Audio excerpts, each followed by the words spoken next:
batin Nabi Muhammad sallallahu alaihi wasallam wa alihi azwajihi wa dzurriyyatihi wa ahli baitihi kiram, khususan musannif hadzal kitab Syekh Salim bin Sulaih Al-Hadrami wa Syekh Muhammad Nawawi bin Umar Al-Jawi wa Habib Ahmad bin Umar Asy-Syafiri annallaha ya'li darajatihim bil jannah wa yanfa'una bi ulumihim wa anwarihim wa asrarihim wa nafahatihim fid dini wad dunya wal akhirah.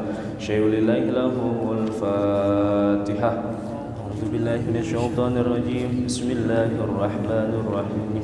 Alhamdulillahi rabbil alamin. Ar-Rahmanir Rahim. Maliki yaumiddin. Iyyaka na'budu wa iyyaka nasta'in. Ihdinas siratal mustaqim. Siratal ladzina an'amta 'alaihim ghairil maghdubi 'alaihim waladdallin. Amin. Bismillahirrahmanirrahim. Qala musannif rahimahullah taala wa nafa'ana bihi wa bi ulumi. Kemarin apa nih? Ada ini enggak? Kitabnya kita bilang. Kemarin yang salah. Oh iya. Bismillahirrahmanirrahim. Qala musannif rahimahullah taala wa nafa'ana bihi wa bi ulumi. Faslun furudul ghusli isnani an-niyatu wa ta'mimul badani bil ma'i. Pasal menjelaskan tentang fardu mandi ada dua hal yang harus dilakukan ketika mandi, ada dua. Ini kebetulan remaja-remaja semua ini kebetulan nih ya, yang bakal remaja-remaja semua yang bakal atau mungkin udah keduluanan namanya ngerjain mandi wajib. Kira-kira sesuai atau enggak? Atau bahkan mungkin udah hal yang dapat menyebabkan wajib mandi tapi malah belum mandi, mungkin entah ada atau enggak. Kalau hal-hal yang menyebabkan wajib mandi, alhamdulillah di pertemuan sebelumnya kita udah bahas sebabnya karena melakukan hubungan suami istri, hal yang dapat mewajibkan mandi, kemudian keluarnya mani, haid, nifas, wiladah, dan wafat atau meninggal. Nah, di pembahasan kita kali ini fardu mandi atau hal yang harus dilakukan di dalam mandi cuma dua. Pertama, niat. Yang kedua, meratakan air ke seluruh badan. Bagaimana niat mandi wajib? Apakah harus menggunakan nawaitul husla lirab'il hadasil akbari fardhon lillahi ta'ala? Itu niat bukan? Itu lafaz niat yang kita ucapin buat membantu pas kita niatnya. Niatnya gimana? Niatnya dalam hati. Contohnya gimana? Hati masing-masing itu mah. Dalam hati. Saya niat mandi wajib lillahi ta'ala. Cukup. Saya niat mandi wajib. Enggak cuma saya niat mandi doang. Karena namanya mandi macam-macam. Ada mandi sunnah, mandi mubah, ada mandi wajib. Harus dilanjutin dengan saya niat mandi wajib. Ada mandi wajibnya. Saya niat mandi wajib fardu lillahi ta'ala, mau ditambahkan itu apa-apa.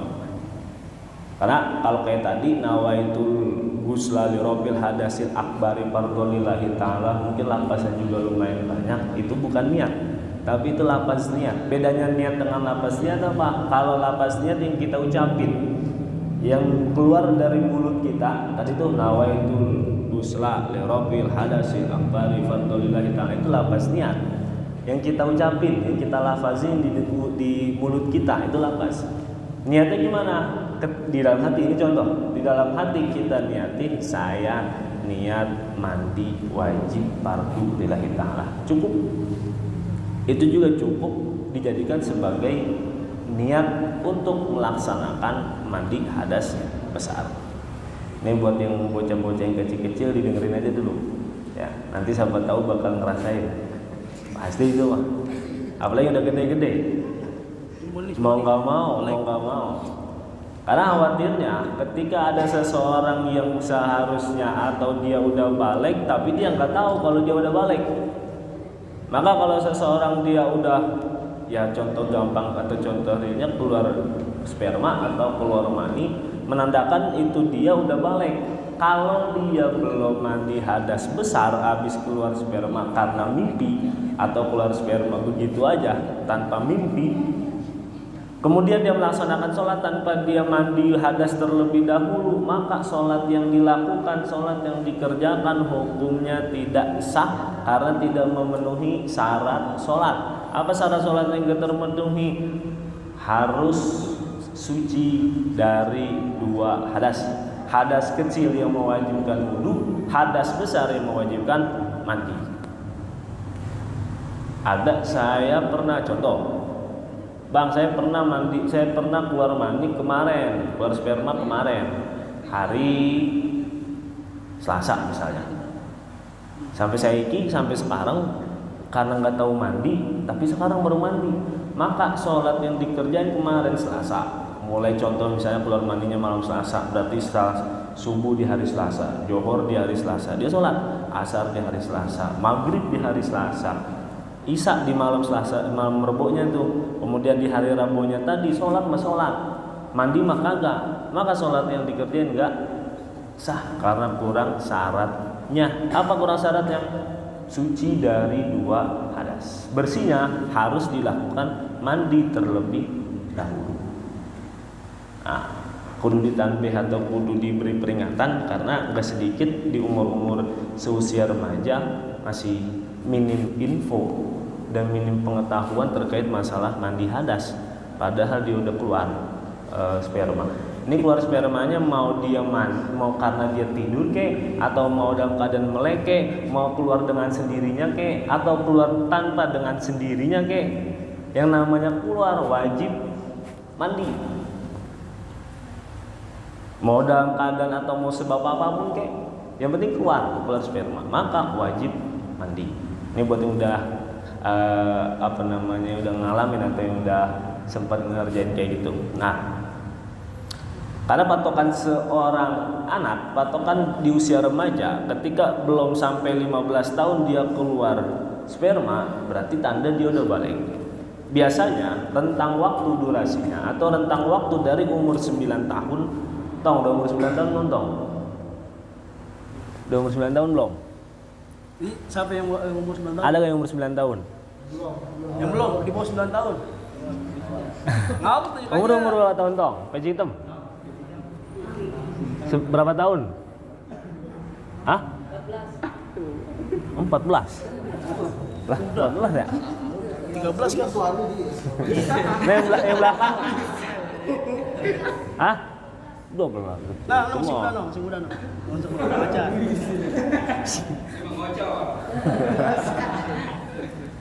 Berarti udah gede-gede semua udah ya. Sebagian ya 70% lah udah. Ya udah. Balik ya. Udah hidup kan antara mengeluarkan sengaja enggak disengaja. Ini faktornya mau keluar sengaja kek, disengajain kek, enggak disengajain kek tetap wajib mandi. Mau pakai sabun kek, pakai apa kek tetap hukumnya wajib. Sabun pakai di badan ya, jangan di suatu barang. Di badan. Kan ini mau tamami badan. Ya. Nah, ini kita ngomongin niatnya. Ya. Niatnya di mana? Niatnya sebelum melaksanakan mandi.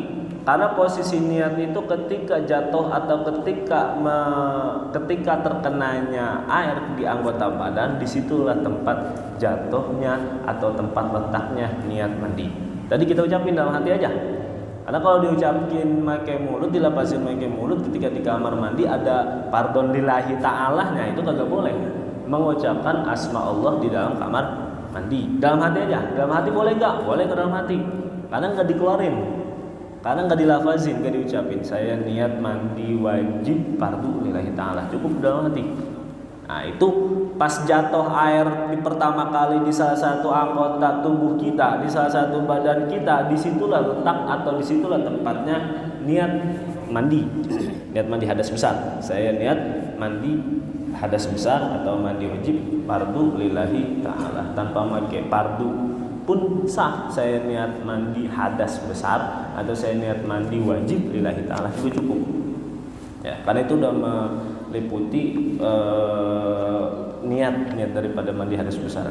Kemudian fardu yang kedua ta'mimul badani bil ma'i, meratakan air di anggota badan. Badan mana badan? Badan itu yang meliputi kita punya kulit dan kita punya rambut.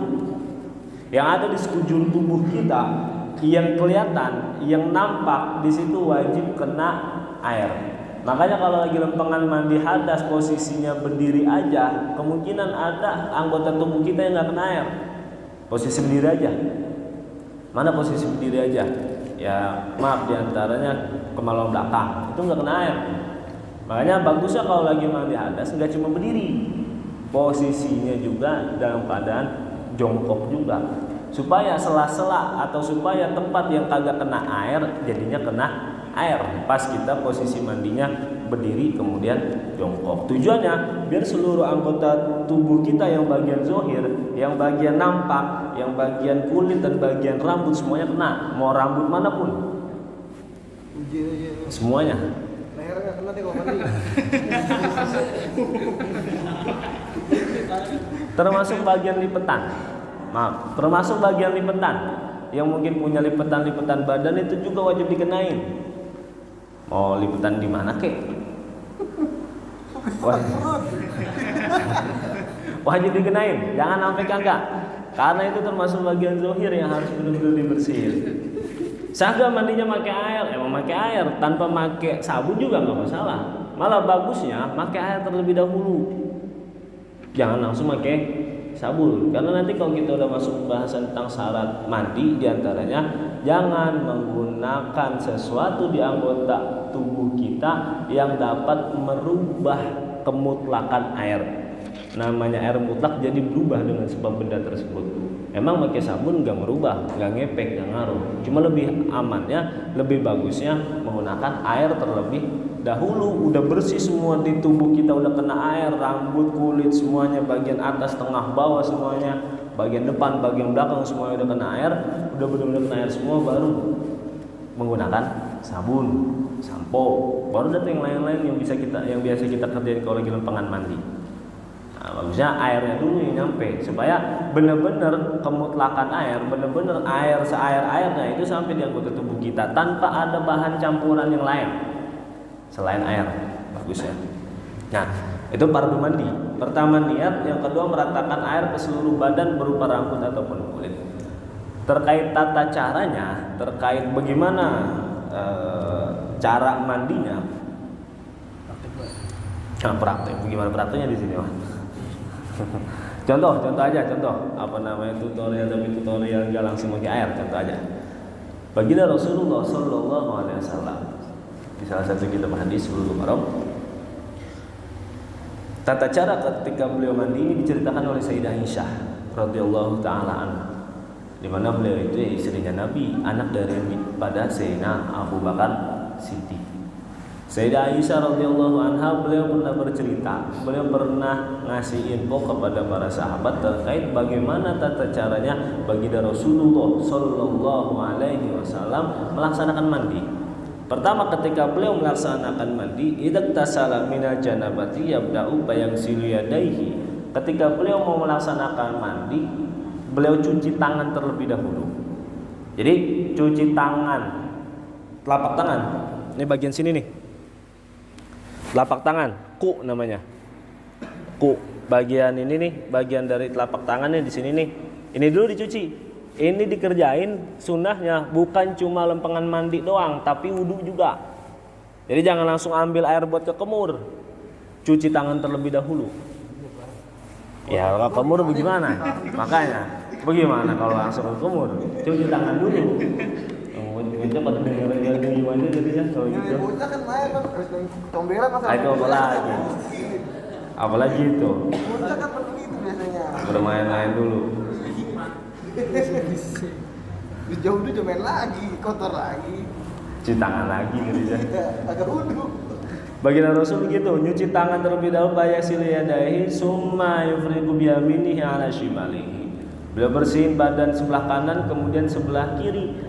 Bayaghsilu farjahu, kemudian beliau bersihkan kemaluannya. Jadi sebelum kita ngerjain lain-lain, sebelum kita wudu, sebelum kita mandi, bersihin dulu kemaluan depan atau kemaluan belakang, khawatir ada najis di situ. Ada di antara syaratnya harus juga badan kita bersih dari najis sebelum melaksanakan mandi. Dibersihin kemaluannya. Jadi kalau mau kencing dulu. Kalau bisa, karena apa? Karena kalau udah kencing itu contoh sperma yang belum keluar, itu kalau udah kencing dulu kan sekalian keluar di situ, khawatir masih ada yang belum keluar. Kencing dulu, bersihin, tirisin, udah selesai, baru tadi nyuci tangan, kemudian bersihin kemaluan, kemudian setelah itu summa yatawaddu, kemudian beliau melaksanakan wudu kayak biasa kita wudu. Ini sebelum mandi. Karena wudu itu termasuk sunnah daripada mandi. Sunnah sebelum mandi itu yang harus dilakukan adalah wudu terlebih dahulu. Ke kemur, masukin air ke dalam hidung, baru kita membasuh muka, wudu seperti biasa.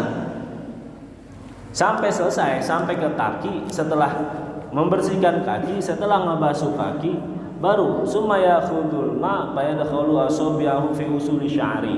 Kemudian ambil air, nyiduk tuh air, kalau misalnya pakai gayung atau kalau misalnya mandinya langsung di keran, ya udah langsung guyur tuh palanya. Jadi mulainya dari bagian atas, mulainya dari bagian kepala. Disitulah tempat dan disitulah letaknya niat mandi.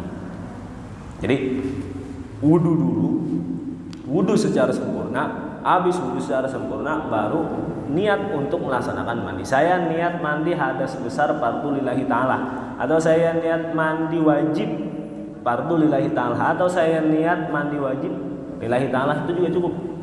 Nah, di situ letaknya. Langsung ambil, kalau misalnya di kolam ambil air di gayung buat ngebersihin palanya, summa yakhudul ma fayadkhulu asabi'ahu fi usuli sya'ri summa hafana ala ra'si salasa hafanatin. Ngeguyurnya sunnahnya 3 kali. Cuma kayaknya kalau kita mah rada-rada ini dah. Kalau belum adem tuh badan, belum selesai mandi. Kalau kita mah biasanya. Ya, 3 tong. Apalagi. Pakai apa namanya, bersihin sebanyak 3 kali. Sunnahnya 3 kali. Ambil air 3 kali gayung kalau cukup. Ya kalau 3 gayung kita kayaknya enggak. Kita ngomonginnya bukan biar ademnya, kita ngomongnya bukan biar segernya, kita ngomongnya biar tuh air nyampe ke seluruh anggota badan berupa kulit dan rambut semuanya dikenain. Udah 3 kali, summa apa Rasulullah summa afadha sa'iru jasadihi, kemudian baru diguyur badannya. Al-Imam Al-Habib Ahmad bin Umar Asyadiri di dalam Syarah Safinah, beliau jelaskan di antara caranya. Tadi kan runtutannya kan begitu tadi ya. Basuh tangan, udah basuh tangan, basuh kemaluan, setelah itu baru wudu, basuh tangan, basuh kemaluan, wudu. Nah, niat mandi bersihin dari atas tuh, habis niat mandi bersihin dari atas, gayung dari atas. Nah, setelah itu mulai dari bagian kanan depan. Bagian kanan dulu, sunnahnya kan bagian kanan dulu. Bagian kanan depan 1 basuhan, kemudian bagian kanan belakang, lanjutkan bagian kiri depan dan bagian kiri belakang. Diguyur semua. Kalau misalnya rasanya ada yang belum kena air, ya silakan tadinya posisi berdiri, jongkok pakai 1 kali basuhan juga cukup. Yang penting di anggota atau di sela-sela sampainya air, ke sela-sela sampainya air, ke lipetan-lipetan kita punya perut. Ya, mau posisinya atau mau postur tubuhnya gimana kek, misalnya ada lipetan tetap wajib dibasahin atau wajib dibasuh dengan air. Dan terakhir, setelah udah selesai semua, setelah diyakini udah bersih semua, baru kalau bisa ketika ngelap kadang kita pakai anduk tuh. Kalau andai kata bisa tanpa pakai anduk, ya udah, maksudnya tanpa dikeringin tuh badan, gak usah dikeringin, cukup pakai anduk, biarin aja dulu airnya. Sama halnya ketika kita wudu, sunnahnya dibiarkan anggota wudu kita dalam keadaan basah tanpa kita lap. Karena di posisi adanya, selama air itu ada di anggota tubuh kita, selama itu juga kita punya dosa yang kita kerjain kerontok di situ.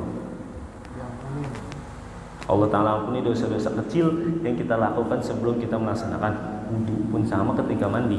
Cuma kalau bagusnya dilap, kalau nggak dilap basah badan misalnya, udah silakan dilap. Setelah itu baru membaca doa setelah mandi. Apa doanya? Doanya sama kayak habis wudhu. Asyhadu alla ilaha illallah wa asyhadu anna Muhammadan abduhu wa rasuluh. Allahumma ij'alni minat tawwabina waj'alni minal mutatahhirina waj'alni min ibadika sholihin. Jadi baca doanya sunnah setelah wudhu, sama juga kita gunakan sunnah juga ketika setelah mandi. Selesai. Kita basuh tuh badan kita tadi udah semua, kita udah yakin semua anggota tubuh kita udah bersih semua, udah kena air semua, ya udah selesai. Cuma kalau tadi posisinya kita nggak pakai sabun, baru air doang. Kalau mau ditambahin pakai sabun silakan. Kalau kita rasa tuh air udah sampai ke semua badan kita, baik dari kulit ataupun dari rambut. Nah. Kemudian diantaranya lagi apa lagi pembahasannya? Makruh bagi kita nih, kalau posisinya dalam keadaan hadas besar, mau untuk keluar sperma atau mau setelah yang udah bersuami istri, setelah melakukan hubungan suami istri, ataupun pokoknya posisinya dalam keadaan hadas besar, makruhnya apa? Makruhnya makan ataupun minum tapi belum wudhu. Contoh, mendusin jam 12 malam, tahu-taunya basah. Tahu-taunya ini mah tidur ceritanya, ini mah lagi tidur ceritanya. Nah, pas mendusin jam 12 malam misalnya, tahu-taunya basah keluar sperma, berarti menandakan dia posisinya hadas besar. Mau mandi tengah malam misalnya, mau mandi cuma lempeng aja tengah malam, rada-rada dingin, tapi dia kehausan atau tapi dia haus mau minum, sunnahnya sekalipun dia nggak mandi itu tengah malam, sunnahnya wudhu dulu, setelah itu baru minum. Karena hukumnya ketika seseorang posisi dalam keadaan hadas besar, maaf tadi contohnya habis keluar sperma, dia mau makan pertama, ataupun dia mau minum kedua, ataupun dia mau tidur lagi ketiga, atau kalau udah berhubungan suami istri dia mau melakukan hubungan suami istri lagi, setelah itu sunnahnya wudhu dulu. Kalau nggak mau pakai mandi, habis tahu posisi badannya hadas besar, tengah malam dia mau mandi cuma kedinginan, tapi dia mau minum, habis tahu posisinya hadas besar, habis itu dia langsung minum, hukumnya makruh.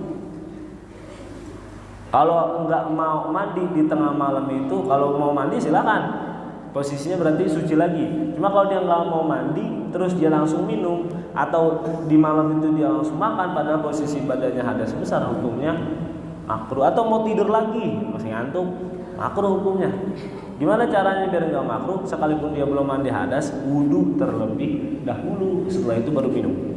Atau kalau lapar, wudhu dulu baru makan, kalau emang nggak memungkinkan atau nggak mau mandi terlebih dahulu. Nah, keesokan harinya pas subuhnya baru mandi. Karena posisinya kalau subuh langsung sholat, padahal dia posisi dalam keadaan hadas besar, sholatnya kagak sah. Emang apa nggak sah? Karena nggak memenuhi syarat sholat suci dari dua hadas, hadas kecil ataupun hadas besar. Pun sama halnya ketika posisi badan kita ada luka. Posisi badan kita ada luka yang nggak memungkinkan badan kita kena air. Jadi posisinya sama, posisinya seperti dia mau wudhu, tapi salah satu anggota wudhunya ada luka. Ini posisinya mau mandi, tapi di salah satu anggota wudhunya ada luka yang kagak boleh kena air. Maka kalau andai kata memungkinkan dia mandi, silakan mandi. Dengan catatan itu luka misalnya ada di salah satu anggota tubuhnya diperban atau salah satu anggota tubuhnya ditutupin, nggak bisa dibuka, atau kalau dibuka malah bikin bahaya, ya udah dibiarin begitu aja. Anggota yang lain kalau masih bisa kena air silakan mandi. Setelah itu baru dia melaksanakan tayamum. Pembahasan tayamum belum ada sih. Insya Allah nanti pembahasan selanjutnya ada masalah tayamum. Setelah dia mandi seperti biasa, baru dia melaksanakan tayamum buat ganti tadi tubuh yang ada lukanya. Luka misalnya ada di paha, jatuh, sorenya jatuh, malamnya mandi hadas besar, junub misalnya, malamnya junub, sorenya jatuh, habis diperban, malamnya junub, padahal tuh diperban, subuhnya bagaimana? Kalau memungkinkan untuk mandi, ya silakan mandi. Kalau memungkinkan untuk mandi, atau kalau andai kata emang tuh lukanya nggak bisa dibuka sama sekali, ya udah jangan sampai kena air sebisa mungkin. Yang lain baru dikenain air. Setelah itu baru melaksanakan tayamum sebagai ganti dari satu anggota luka yang tadi kagak boleh kena air atau yang tadi ditutupin pakai perban. Karena posisi badan yang ada tutupnya pakai perban, dia posisinya kagak kena air dan nggak bisa mensahkan untuk melaksanakan sholat. Nggak memungkinkan juga, ya udah silakan tayamum. Tapi nanti setelah badannya udah sehat, badannya udah pulih kembali, perbanannya udah dibuka, baru sholatnya diulang. Ngapa ngomongin sholat lagi? Ya karena sholat itu ibadah. Sholat itu tiang agama. Kalau sholat nggak dikerjain, salah satu ciri atau salah satu tanda kehidupan kita rada-rada susah, dikit-dikit susah, dikit-dikit ada aja ujian cobaan. Coba kita introspeksi diri kita, gimana kita sholatnya, benar apa kagak? Coba kita introspeksi diri kita, kira-kira sholat yang udah dikerjain ada yang bolong-bolong apa kagak? Karena kalau dalam hukum syariat Islam, ketika ada seseorang yang enggan atau enggak melaksanakan sholat, itu hukumannya lumayan parah. Kalau ada yang enggak melaksanakan sholat, seseorang selama akalnya masih berfungsi, selama akalnya masih sadar, akalnya masih ada, masih sadar kayak biasa, selama ini juga wajib melaksanakan sholat. Sekalipun posisi badannya ada luka, sekalipun posisi badannya nggak memungkinkan untuk melaksanakan sholat, nggak bisa berdiri, berarti sholatnya duduk. Nggak bisa duduk, ya udah silakan sholatnya berbaring. Opsinya. Nggak bisa pakai air, ya udah berarti silakan bertayamum. Nggak bisa tayamum juga, nggak bisa kena air juga, ya udah sholat hormat waktu. Namanya sholat pagi tuhurain.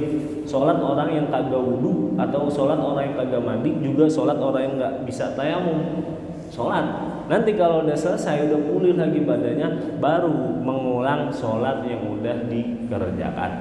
Kalau nanti kata nggak memungkinkan untuk melaksanakan sholat. Nah itu pembahasannya. Balik ke pembahasan tadi, itu fardu mandi. Pertama niat, yang kedua meratakan air ke seluruh anggota badan. Makanya jalan keluarnya, solusinya, kalau sakit nggak bisa kena air, boleh bertayamum. Kalau posisinya dalam badan sakit, dan nanti ketika sudah pulih dan sudah sehat kembali, baru dia ada, dia ulang lagi sholat yang tadi dikerjain pas posisi dalam badan sakit, dia nggak bisa kena air, mau mandi ataupun mau dalam keadaan hidup.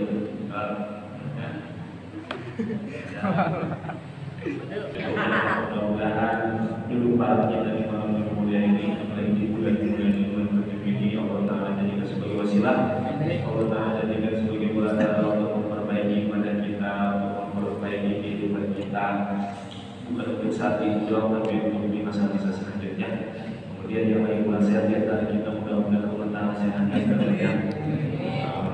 Kemudian Allah Ta'ala sedang Allah Ta'ala yang ada di antara kita kesusahan atau Allah Ta'ala beri kemudahan, beri kegamparan dalam urusan dan sudah tidak ada di antara kita, mudah-mudahan Allah Ta'ala menetapkan ya Allah yang berada di dalam hatinya walaupun dan soleh untuk kita Muhammad sallallahu alaihi wasallam. Al-Fatihah.